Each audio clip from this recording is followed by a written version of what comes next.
coisa pra gente falar hoje que eu não sei por onde começar. Eu não sei se eu falo do Yuri, se eu falo do Flamengo, se eu falo do erro do lateral, que o pessoal tá querendo saber de VAR, que não é VAR, que isso e aquilo. Se eu falo da incompetência, da cavadinha, do rosto, eu não sei sobre o que eu vou começar falando. Então, vamos começar logo do começo.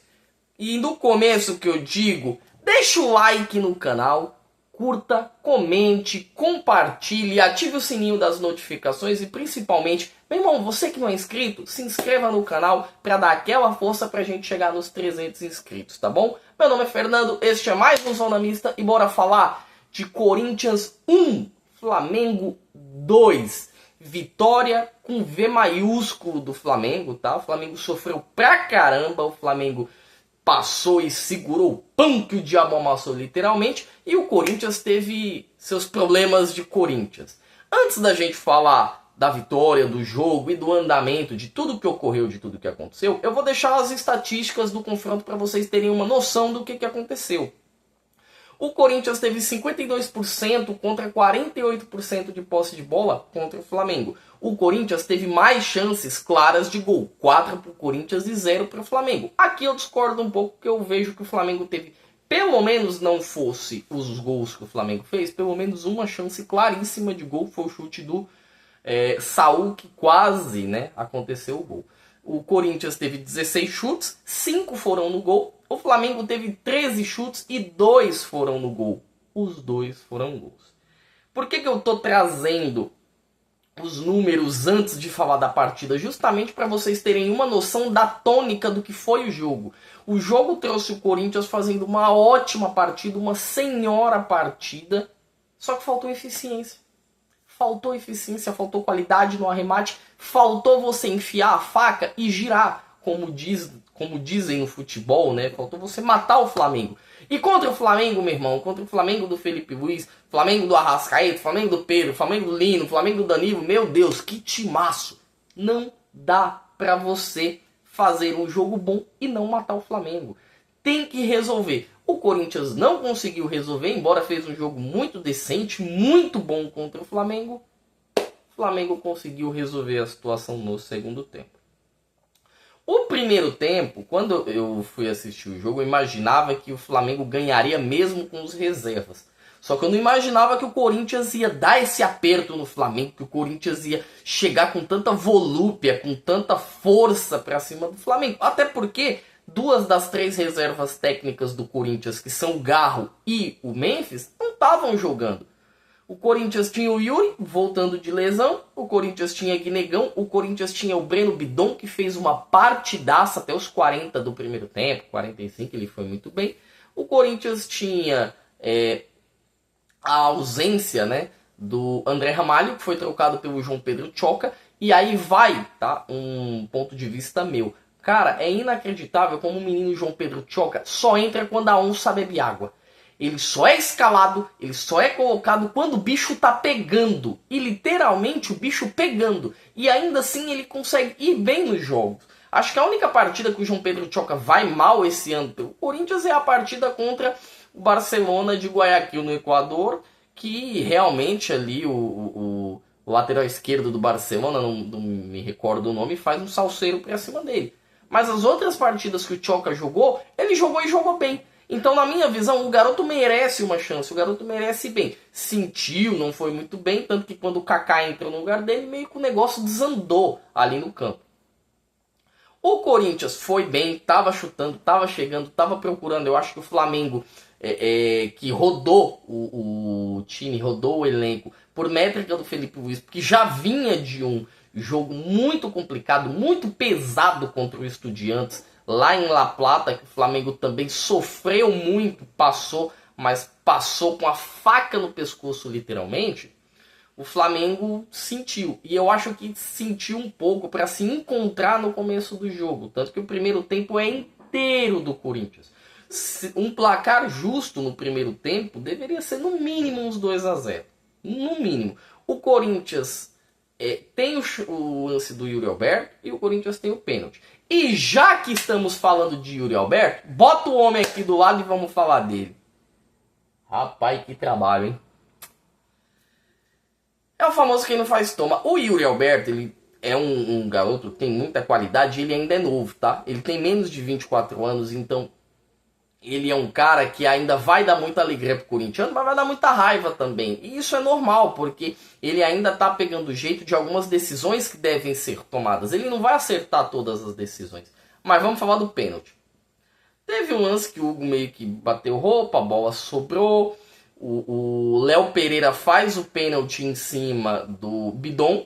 E aí eu acho que o Léo Pereira foi muito infantil na jogada, muito infeliz. Vou refazer o termo, vamos usar o infeliz.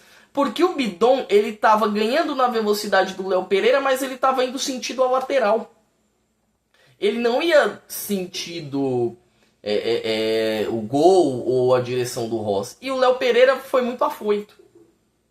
Tiro e queda, derrubou o Bidon, um pênalti inapelável, não tenho o que falar. E aí o Yuri Alberto, primeiro o Maicon pega a bola, né? Coloca a bola, depois entrega pro Yuri. O Rossi tá num bom momento, o Rossi é um senhor pegador de pênaltis. Vamos deixar claro que o Rossi já tinha feito 4 defesas de pênaltis nesse Campeonato Brasileiro, se alguém puder me auxiliar. Eu lembro que ele pegou pênalti do Gabigol, ele pegou pênalti, se eu não me engano, contra o Mirassol. O Rossi tá pegando pênalti adoidado. Aí vai o Yuri Alberto e cava contra o Rossi. Mas ele cava tão mal cavado que ele erra a cavadinha, ele meio que chuta o chão. E é medonho. É medonho o lance, porque o Rossi já tinha passado, caído, sentado e a bola não tinha nem chegado no gol. Ela simplesmente foi na direção da mão dele. Foi medonho. Foi uma das coisas mais bizarras que eu vi na minha vida quando o assunto é futebol. Foi bizarro, foi medonho o que o Yuri fez. Muita gente compara com o lance do Pato, que o Pato contra o Dida lá em 2013. A diferença é que o Pato ainda dá uma cavada e ela vai na direção do gol com determinada força, que o Dida ainda, além de acertar o canto, ele vai e pega a bola. Então ele pula, ainda sai mais forte que a cavada do Yuri. A cavada do Yuri, meu amigo, é medonha de ruim. O Rossi passou, o Rossi sentou, o Rossi esperou a bola chegar. O Rossi espera a bola chegar sentado para encaixar. E aí, o Yuri, além desse lance, tem um outro lance que ele chuta em cima do Rossi no primeiro tempo, que o Guinegão tava passando, que nem uma flecha, voando. Se o Yuri toca pro Guinegão, era gol. Era gol. É complicado, porque esse primeiro tempo já era pro Corinthians estar metendo um 2-0. E aí o Corinthians vai levando o jogo contra o Flamengo pro segundo tempo, um 0-0. Você olha do outro lado, não é o São Paulo do Crespo, que é uma porcaria, não é o Santos, sabe? Não é o Vitória, não é o Grêmio, é o Flamengo.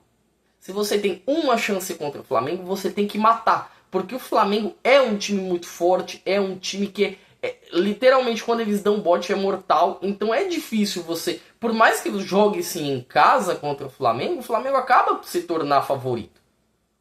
Talvez o Flamengo seja favorito num jogo no Allianz até contra o Palmeiras, quiçá contra o Corinthians, que tem muito menos time que o Flamengo. Vem o segundo tempo, e aí o Yuri faz um belo de um gol. Um belo gol. Ele vem pra cima do Léo Pereira, traz pra direita, traz pra esquerda, bate com a perna esquerda, forte, no canto do Rossi, que nada pôde fazer. 1-0 Corinthians, o Yuri chora, comemora, né, pra tentar tirar o peso. Só que do outro lado tem o Flamengo. O Felipe Luiz já tinha entendido o que ele precisava fazer para matar as possibilidades do Corinthians e ele foi para cima. Ele foi para cima, tanto que no lance do gol de empate, né, eu vejo que além da jogada bem trabalhada, o belo passe do Carrascal, que para mim foi o melhor jogador do Flamengo no jogo. O Carrascal jogou muita bola. Muita bola. O Carrascal inclusive jogou mais que o Arrascaeta também, que para mim foi um monstro no jogo.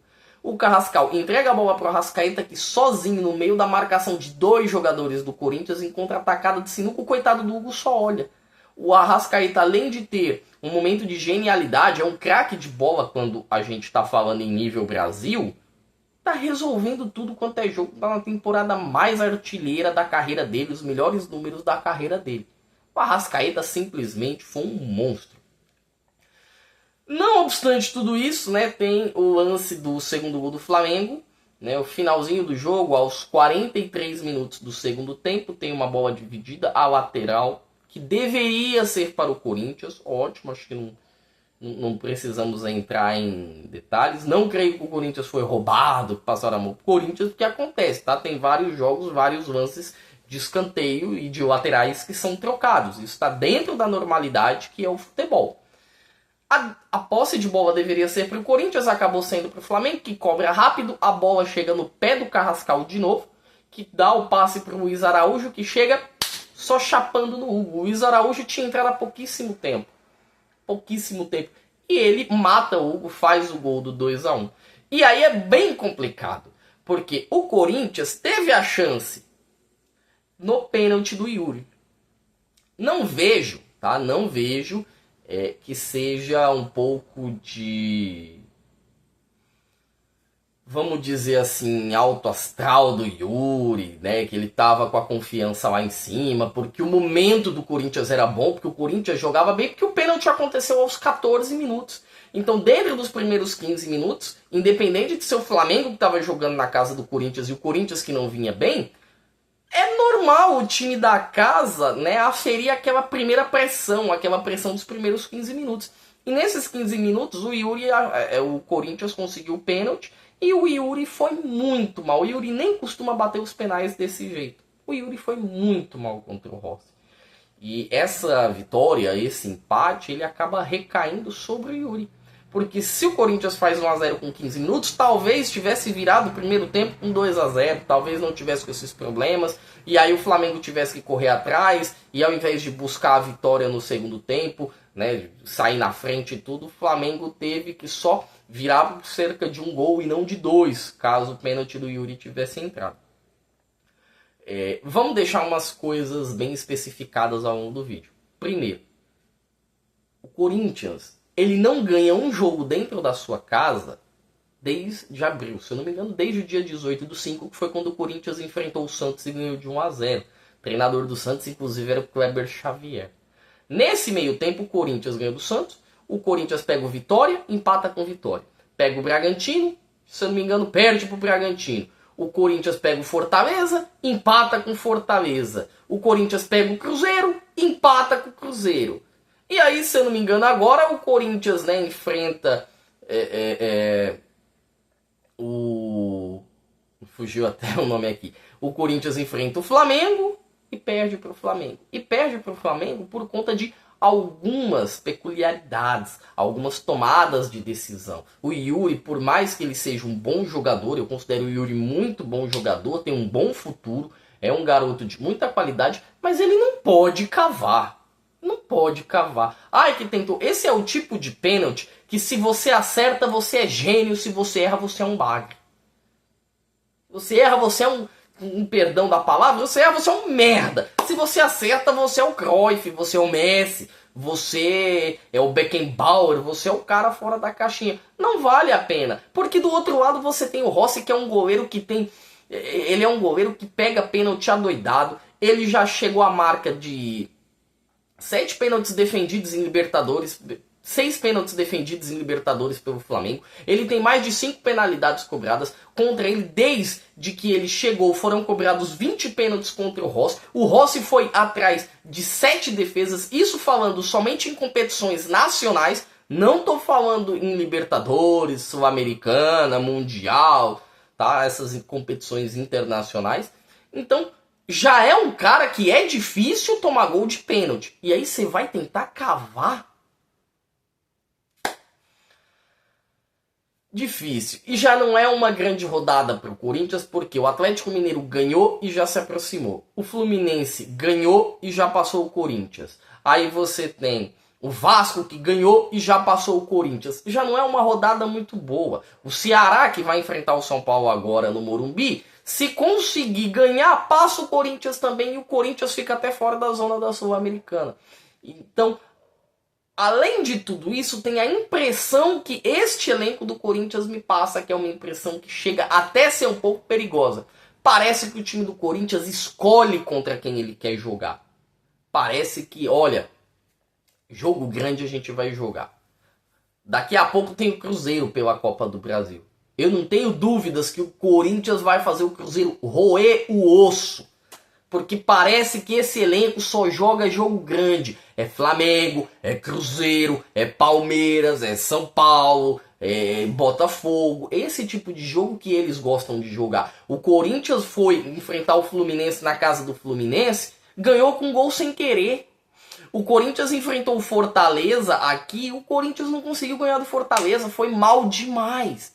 Mal. O Corinthians enfrentou o Sport fora de casa mal, muito mal. E parece que o Corinthians consegue se trocar quando a gente está falando em Copas. Mas não adianta você trocar roupagem, trocar skin quando a gente fala em Copas, porque tem a questão do campeonato. Se o Corinthians não ganhar a Copa do Brasil, como é que vai ficar? Vai ficar em 12º, 13º e outro ano com uma folha e um elenco de mais de 20 milhões correndo atrás de uma Sul-Americana? Vai ser isso? Porque a Sul-Americana, gente, é o que... A Sul-Americana é o seguinte, todo mundo quer jogar a Sul-Americana da semifinal pra frente. Da semifinal pra trás, ninguém tem tesão de jogar. Ninguém quer enfrentar o Deportivo Bucaramanga, o Deportivo Pasto, o Deportes Iquique, o Audax Italiano. Ninguém quer enfrentar o Oriente Petroleiro, essas porcaria. Só que essa vai ser a realidade do Corinthians se o Corinthians não se coçar no Campeonato Brasileiro pra buscar uma vaga de Libertadores. Seja em pré-Libertadores. Tem que se coçar. Para o Flamengo, eu acho que é um enorme resultado para o Flamengo do Felipe Luiz. Mostrou que, além de tudo, é um time com fome de campeão e principalmente eficiência, que não precisa de muito para matar. O primeiro tempo foi totalmente do Corinthians, o segundo tempo foi totalmente do Flamengo. Ótimo resultado para o Flamengo, porque Palmeiras e Cruzeiro perderam na rodada, o Flamengo ganhou e se distanciou. O Flamengo, se eu não me engano, ele está a 5 pontos do Palmeiras, 4 pontos do Cruzeiro. E aí dá aquela respirada, porque o Flamengo tem até jogo a menos também. O Palmeiras tem 2, mas o Flamengo tem um jogo a menos. E aí Cruzeiro e Palmeiras vão ter que dar tudo o que eles têm no confronto direto. Então, para o Flamengo do Felipe Luiz, que está fazendo um ótimo trabalho, vejo o Flamengo como favoritaço ao Campeonato Brasileiro. Favoritaço. O brasileiro ele tem uma métrica que sempre o melhor time vai faturar, sempre o melhor elenco vai levar, e o Flamengo é esse melhor time, é esse melhor elenco, é esse melhor trabalho. Talvez na Libertadores, né, por ser mata-mata, consiga ganhar, não consiga, mas não vejo como grande favorito da Libertadores. Infelizmente eu vejo o inimigo verde, o Palmeiras. Não queria, né, mas o Flamengo, dentro do que ele está se propondo no Campeonato Brasileiro, ele está entregando com maestria. Consegue vitórias esperadas e consegue vitórias totalmente inesperadas quando o cenário do campo, o cenário do jogo se demonstra um pouco adverso para ele. Grande vitória do time de Felipe Luiz. Mas diga lá o que você achou. O Flamengo merecia? O Flamengo não merecia? Tinha que dar Corinthians? Tinha que dar empate? Me fala o que você acha da vitória do meu, do nosso, do grande Mengudo, Mengão malvadão. E pro nosso Coringão, dá pra buscar Libertadores? Deixa seus comentários aqui. Por hoje, gente, eu me despeço, mas antes eu peço que você curta, comente, compartilhe e se inscreva no canal. Ative o sininho das notificações para receber os vídeos no YouTube. Por hoje, galera, é só. Tchau!